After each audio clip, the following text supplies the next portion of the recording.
स्नान के लिए प्रवेश करना, उसके बाद डुबकी लगाना, फिर उसके बाद माता जी के तट पर ही व्यायाम करना। तो आप लोगों को जय श्री राम, जय राम, जय जय राम। तो सबसे पहले उठकर अधिक से अधिक जल ग्रहण करते हैं। जल ग्रहण करने के बाद वस्त्र आदि धारण करके गंगा मैया के तट की ओर निकल जाते हैं। तो रास्ते में पहुंचकर भगवान जी के दर्शन करते हैं और इनके दर्शन करने के बाद माता जी के तट की ओर आगे बढ़ जाते हैं। तो रात्रि होने के कारण से कुछ दिखाई नहीं देता है। तो इस प्रकार से माता जी के तट पर पहुंचकर सबसे पहले भगवान जी को प्रणाम करते हैं।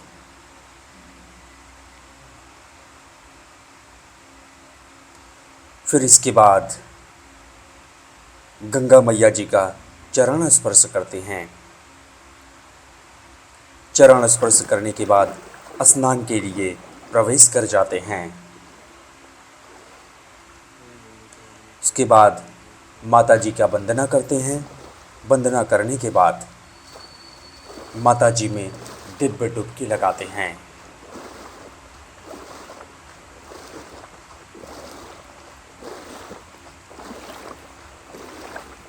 कुछ भी हो, यह डुबकी लगाने के बाद लगता है मनुष्य जीवन धन्य है। इसीलिए मनुष्य जीवन को सर्वश्रेष्ठ जीवन कहा जाता है। स्नान पूर्ण करते हैं। स्नान पूर्ण करने के बाद भगवान जी के स्नान के लिए जल लेते हैं। उसके बाद भगवान जी की कृपा से भक्ति ध्यान साधना पूर्ण करके जब अपनी आंखें खोलते हैं तो इसी दिव्य दृश्य के दर्शन होते हैं। माता जी के तट पर ही प्राणायाम के आरंभ में वज्रासन में बैठ जाते हैं। फिर इसके बाद अनुलोम विलोम प्राणायाम करते हैं।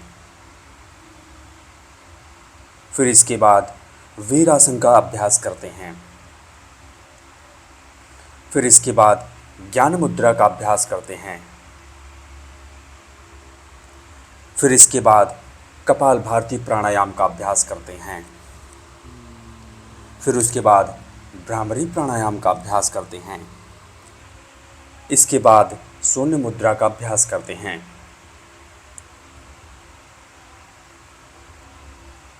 अभय मुद्रा लगा के आज का प्राणायाम यही समाप्त करते हैं।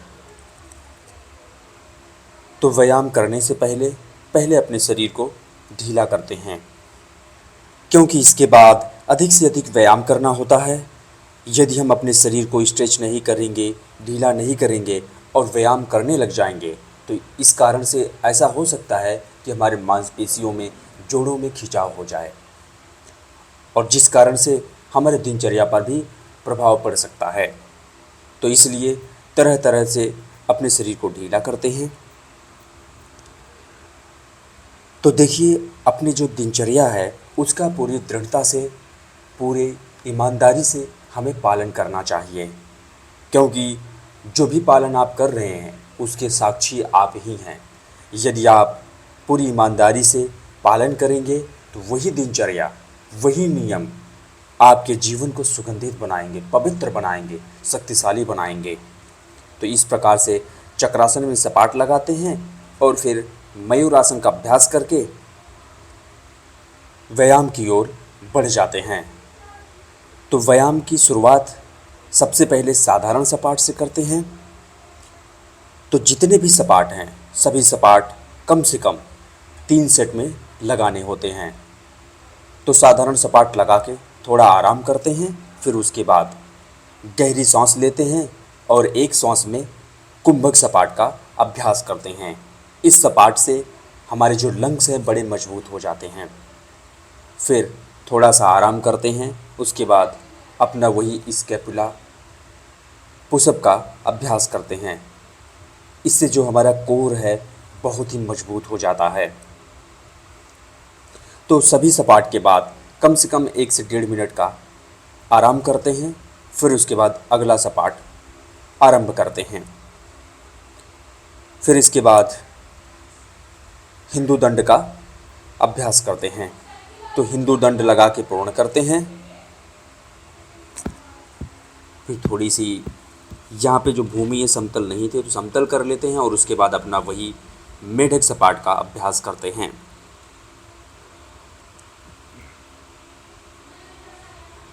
फिर इसके बाद अपने शरीर को इस प्रकार से बैलेंस करते हैं।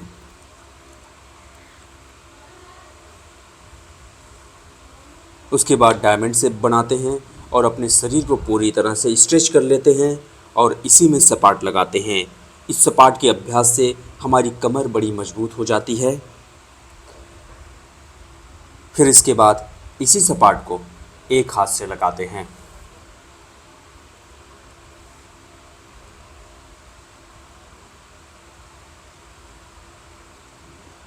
इस सपाट को पूर्ण करके थोड़ा सा आराम करते हैं।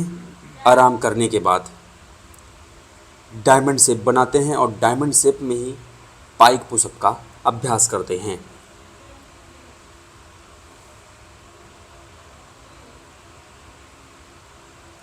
इस सपाट को पूर्ण करके थोड़ा सा आराम करते हैं। उसके बाद डायमंड शेप बना के इसी में ही हिंदू सपाट का अभ्यास करते हैं। इससे हमारे कंधे, हमारे फोर आर्म बहुत मजबूत हो जाते हैं। फिर उसके बाद ईंटे के ऊपर मुष्टिका सपाट का अभ्यास करते हैं।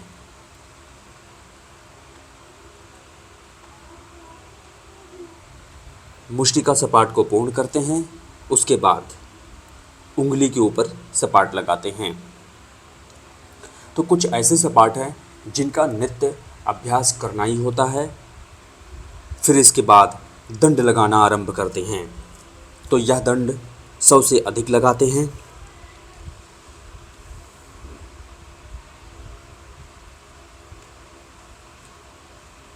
तो कम से कम 6 से 7 मिनट लगते हैं इस दंड को लगाने में।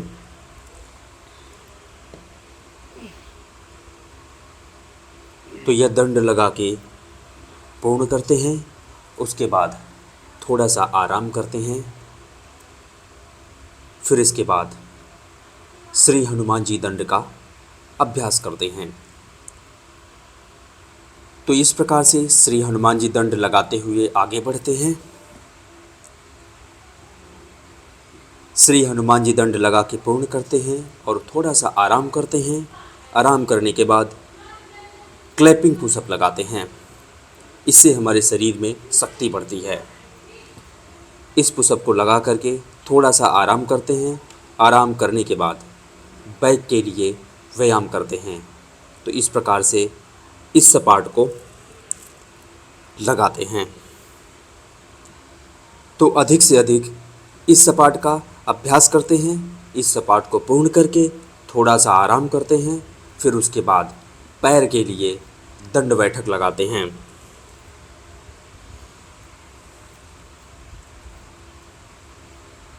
दंड बैठक लगा के पूर्ण करते हैं। उसके बाद थोड़ा सा आराम करते हैं। फिर इसके बाद इस प्रकार से पैर के लिए व्यायाम करते हैं। माता जी के तट पर जो भी व्यायाम करना था पूर्ण हो गया। जो बचा हुआ व्यायाम है कुटिया में पहुंचकर उस व्यायाम का अभ्यास करेंगे। तो कुटिया में पहुंचकर सबसे पहले पुलअप्स लगाते हैं।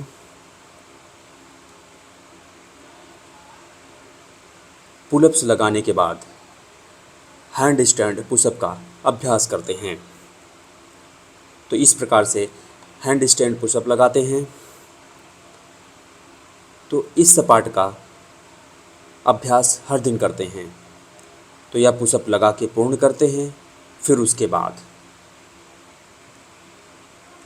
इस प्रकार से अपने शरीर को बैलेंस करके, संतुलित करके आज का व्यायाम यही समाप्त करते हैं।